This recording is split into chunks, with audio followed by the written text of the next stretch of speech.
Every once in a while, there's an internet wrestling radio show that breaks new ground, that uncovers the truth, that breaks news, that gives commentary that the people want to hear. This is not that show. This is Wrestle AM. That's right. KocoSports.com brings to you episode 151 of Wrestle AM. And, of course, for those of you who do not know us, well, shame on you. You'll soon regret it enough. I am the Southern Playboy. That's right. Boom, boom, here shaking the room. And, of course, joining me is my partner in crime, the owner, the CEO, the chairman of the board. That's right. We're talking about Mr. Wrestling, Dave Kocotos. Dave, episode 151 of Wrestle AM, and we're just now making our YouTube debut. I know. On episode 1, we're like, we should put these up on YouTube. You know, 150 episodes later, we're like, yeah, we'll give it a fucking shot. Who knows? We'll see where this goes. Any nuts. Welcome to YouTube. Hopefully fucking you guys are nice and don't call us a bunch of fat fucking losers. Well, you know, you would have a point, though. But any nuts. Let's start right into the show. Let's talk ECW. Me and you grew up giant ECW fans, and TNA had a pay-per-view. And all ECW, EV fucking, I don't know what the hell it was, ET Go Home, whatever the hell they're calling ECW these days. And some people thought it was the worst piece of shit ever. I mean, I've seen some reviews where fucking people have got cancer because of this pay-per-view. And then I've had people say this is the greatest fucking pay-per-view since One Night Stands and all different stuff in between. So we'll be breaking down ECW, The Last Stand, TNA, ECW, whatever the fuck you want to call it. Any nuts, what were your thoughts on it? Because, you know, you've been an old school ECW fan. Because I'll tell you what, one of my favorite moments in wrestling history is ECW One Night Stand. That was one of my favorite moments in wrestling history. Oh, without a doubt. What were your thoughts on TNA's ECW here? You know, I'm not going to lie, Dave. If anybody listens to the last show that we did, which you can hear on KocoSports.com right now, I was very critical of it going in. I thought it was just an act of desperation by TNA. They're, you know, snubbing their talent to go find guys who have wrestled inconsistently for the past 10 years to bail them out of a damn hole that they just can't get out of with their own talent for some reason. And I thought it was somewhat hypocritical for the ECW talent to jump on board this because I felt maybe they're becoming hypocrites because they're becoming the very thing they rebelled against, old guys who were past their time, that were just clinging to their spot. But you know what? I gladly eat. Well, some of those words I gladly eat. I watched this pay-per-view, you know, and I was like you. I saw a lot of reviews. Either you loved it or you hate it. I saw a lot of reviews where people thought this was just fucking blasphemy. This was horrible. But, you know, I went to KocoSports.net. You know, I don't know why I did that, but I checked out the pay-per-view, and honestly, Dave, I thought it was a solid pay-per-view. I enjoyed it, actually.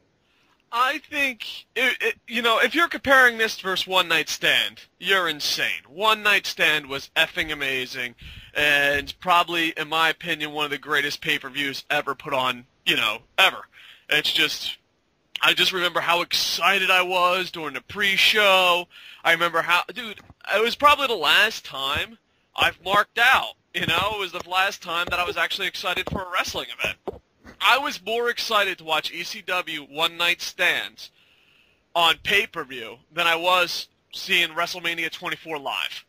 It was just, you know, an amazing feeling. But I saw it, TNA's ECW, ECW Light, I saw it as just kind of, you know, when you go to Wrestle Reunion or you go to NWA type event where it just has the legends, I kind of compared it to that. I wasn't comparing it to One Night Stand. I wasn't comparing it to the most pay-per-views, because I think it's the best TNA pay-per-view they've put on. I mean, I've watched all the pay-per-views, and this is the only one I was entertained by. Maybe you should hire Dreamer as a booker and not fucking Vince Russo. But I'm sure we'll bitch about that later on in another segment. Oh, definitely. But, yeah, I don't know. I just found it to be like a reunion show, and I thought it was decent enough. It was cool seeing some guys for the last time. It was cool. A lot of people didn't like the Tommy Dreamer match. I don't know. It was better than what I was expecting because it does have TNA all over it. There was some parts where I was kind of upset. Let's talk about the bad because the good was it was good to see some of these athletes again. The good was for their age and for TNA, it was a good pay-per-view. That's the good. The bad, I think, and I'm nitpicking here, but some of the things that I noticed, if it wasn't for Al Snow, this would have been a huge problem. Replacing people without them, like the Blue Meanie being played by Tilly. I think Sam Shaw, some local independent guy playing Raven's lackey. I just thought that was fucking retarded. Bad. But thank God Al Snow is there, one of the funniest motherfuckers ever. He made something bad into something comic relief. I'm trying to think else bad. I thought, where one good thing was they talked about, they showed, the old owners, they showed old wrestlers, old divas saying, what they thought of ECW. I liked that. I really liked the fact that they talked about Joey Styles. I thought they weren't going to, but the fact that they put him over really showed some class. I like the fact that they did a little thing for Paul Heyman. I'm hoping that's a recruitment. Oh, God, Paul Heyman, please save TNA. I beg you. Dear Terry Funk, a.k.a. Wrestling God. Dear Wrestling God, please make Paul Heyman take over TNA. Because they have potential, but, man, are they fucking it up. Please save them. Please, Paul. Please.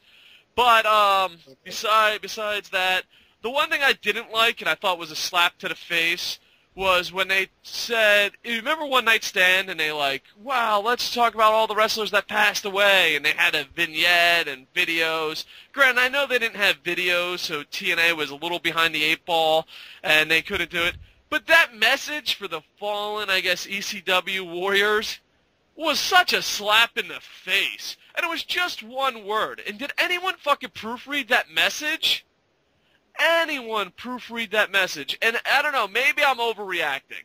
But remember when they went, they're like, oh, let's see those that passed away. A black screen came up, a fucking white text, basically something that fucking we'd probably put together to fucking... It was just bad. It was bad. And then on top of it, they're like, oh, and the company will never forget you. And then there was TNA's logo on top. What was ECW? Where they thanked what company? Was it TNA? Why didn't they just say fucking wrestling? I don't know. And maybe, am I nitpicking here? But I just thought that was kind of fucking weak. I mean, fucking, WWE had you in fucking tears. Oh my God, I can't fucking believe we lost these guys. TNA's we'll put up a fucking memo and say some company.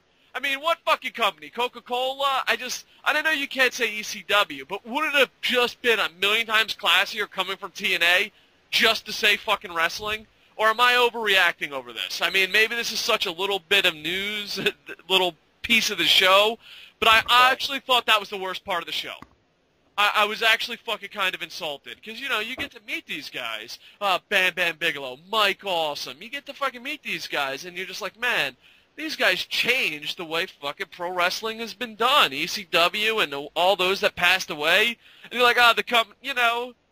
I just thought whoever fucking put that up did not put more than 10 seconds of thought into it. The company.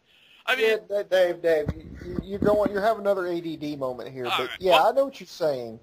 I was not a big fan of it either. I think I would have either just mentioned something or not have done it at all. I mean, I think TNA did a good job considering they didn't have the archives to go back to. They don't have the copyright to it. They had to be extremely careful of how they did this. But when it comes to, memorializing people who have passed away, instead of doing that, I just would have either not done it at all or just, maybe mentioned something with, Tenay and Taz. The thing I was not a fan of was the interviews with the TNA talent reminiscing about ECW. To me, I'm I don't know if it was scripted or if that's what people really thought, but to me it came off as really disingenuous. So Yeah, I was it really came not a off fan like of that. they were forced to fucking do it. And on top of it coming off as they forced to do it, they really sounded like fucking retards. Like they got their fucking divas out there and they're like, yeah, this company from Philadelphia, they did good stuff. I'm like, dude, what the fuck, man? Really? That's what you're gonna say? And granted, it was probably only the ass kissers that showed up. Let's be completely honest. None of TNA's guys got paid, especially the ones that made it by appearance. So it was probably a bunch of fucking ass kissers that are like, I don't like ECW, but I want to get some TV time and say something. I mean, the only one that seemed somewhat legit was AJ Styles. The Divas were horrible. They didn't know what the fuck was going on. They had no fucking idea. Like, they were just like, ECW is, yeah, they were... I read about it in a magazine somewhere. I know, like, one of them's like, I saw an episode in Toronto back in, like the last episode ever or something. And I was like, it was interesting. They were doing stuff different than everyone else. To me, that's like such a fucking slap in the face compliment. Like, boom, boom, you're doing different than everyone else. Like, what the fuck? Thanks. So, I don't know. My mark-out moment was, I like to see C.W. Anderson and Too Cold Scorpio. I was fucking marking out for that shit. I kind of hated the tag team match ending. That was kind of cheesy. And Rob Van Dam versus Sabu. Man, Sabu was like fucking 976 years old. I mean, I just looked at his birth certificate. All facts, people. And he's still fucking whooping some major ass. So hopefully Sabu can fucking stick around for a while. But that was absolutely amazing. And they had to cancel Jerry Lynn. I hope that one of these Impacts that are barely breaking a 1, they give Jerry Lynn and Rob Van Dam a title shot. Well, I would love to see that too. But Jerry Lynn's gonna have to heal up and get a little bit better. He did suffer a back injury, from what I've heard. He had to actually pull out of an independent match before Hardcore Justice due to that back injury. So Jerry, we're wishing you a speedy recovery. Yeah, because, I mean, I'd love to see him come back. And Kid Cash, the welcome back chant was awesome. And I just hope that Dixie Carter, even when she was drinking her beers with ECW, realized how bad she's fucking up. Like, that's what it was. At the end of the pay-per-view where, Bubba Ray Dudley or whoever fucking grabs her and throws her in the ring and she looks like fucking Miss Elizabeth, only if Miss Elizabeth was fucking retarded. And she gets in the ring and, they say a bunch of nice things. I just hope it sinks in. I hope more people bought this pay-per-view and it just sinks in. Because, I mean, it wasn't the best wrestling, but I'll tell you what, it was probably the best TNA fucking pay-per-view. I mean, what TNA pay-per-view did you say anything positive about? Nothing. None. I can't remember in a real long time, so maybe this is an upswing. Maybe, have Dreamer do it. And I like the fact that this is the long time that TNA, and I know it was Let's Remember the Good Old Times, but besides Stryker and besides this pay-per-view, this year for WWE and TNA has been horrible at remembering wrestling history. Like, not even fucking last week. Like, TNA's bad like that. I have no fucking idea. I mean, do you think there's bad booking? Just fucking look at Eric Young and Kane. They just don't remember shit. And I just wish, there was a booker and a company, The only one I can give props to is Stryker and this pay-per-view from TNA. This year has been horrible as far as announcers and storylines remembering the past. And, I don't even think it's a wrestling thing. We'll make it even a TV show thing. If I'm watching this shit, I want you to remember what I remember. I don't want you to just fucking make up shit on the spot and change it and go crazy. I mean, the only one that even mentions the fuck-ups is Taz, and then he jokes about it. He was like, hi, Eric Young and Nash, they were paid, and now they're best buddies, and now dude, it's just horrible. Oh, Dreamer. Dreamer, save us. Save us. All right, we only got a couple seconds left before we have to hit a break.